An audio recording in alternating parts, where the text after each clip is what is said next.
Now that we understand what composite functions are, let's talk about the main rule we use to differentiate them. This rule is called the chain rule. The chain rule tells us how to take the derivative when one function is inside another function. Let's start with the formal rule.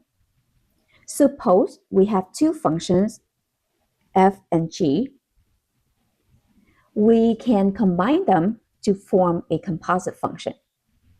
That composite function can be written as h of x equals f of g of x.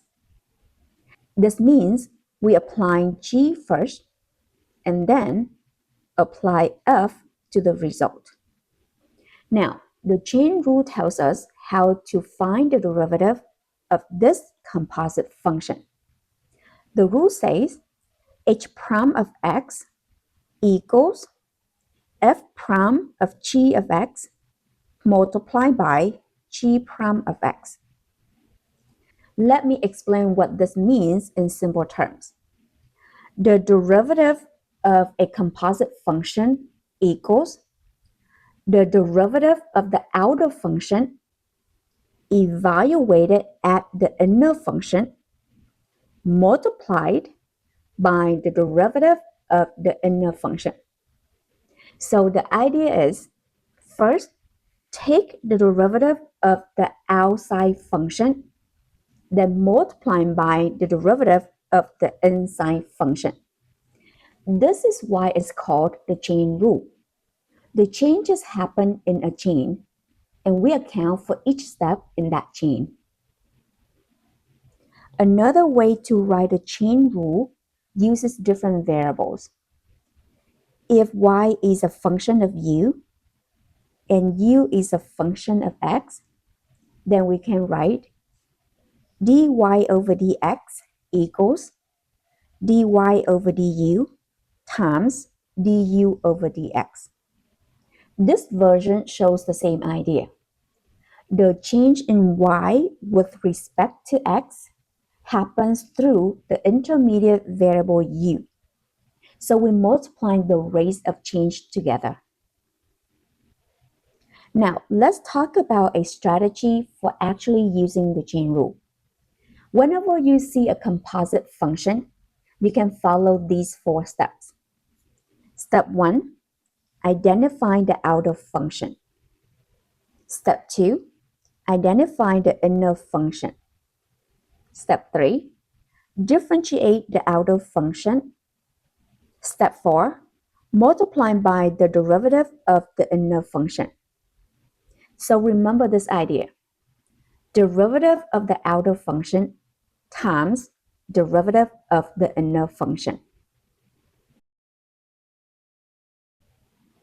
Let's try an example together. We want to find the derivative of f of x equals 3x plus 1 to the 4th power.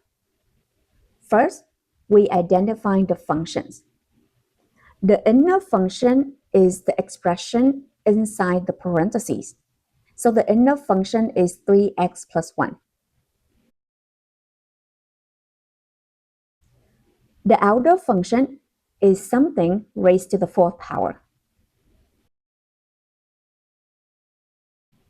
This something is the result of the inner function, which is 3x plus 1.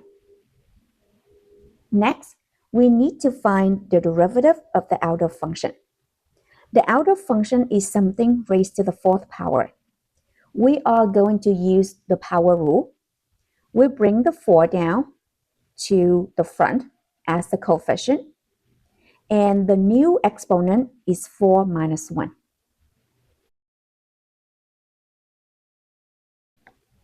So we have 4 times something to the 3rd power.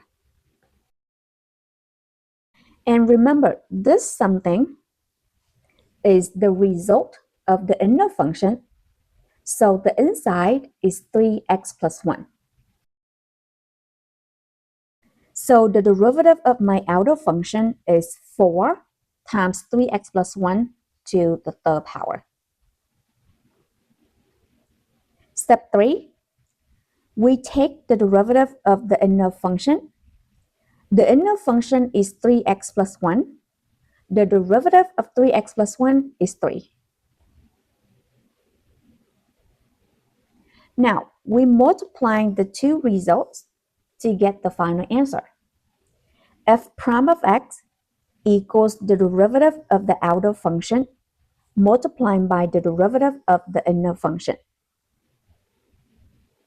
The derivative of the outer function is 4 times 3x plus 1 to the third.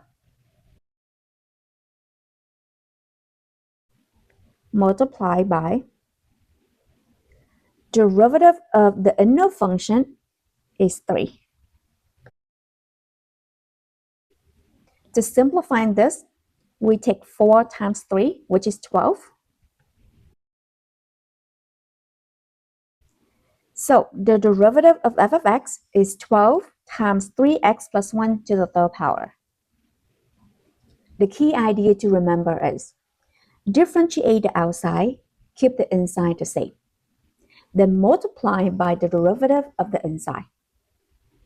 In the next examples, we will practice using the chain rule with different types of functions.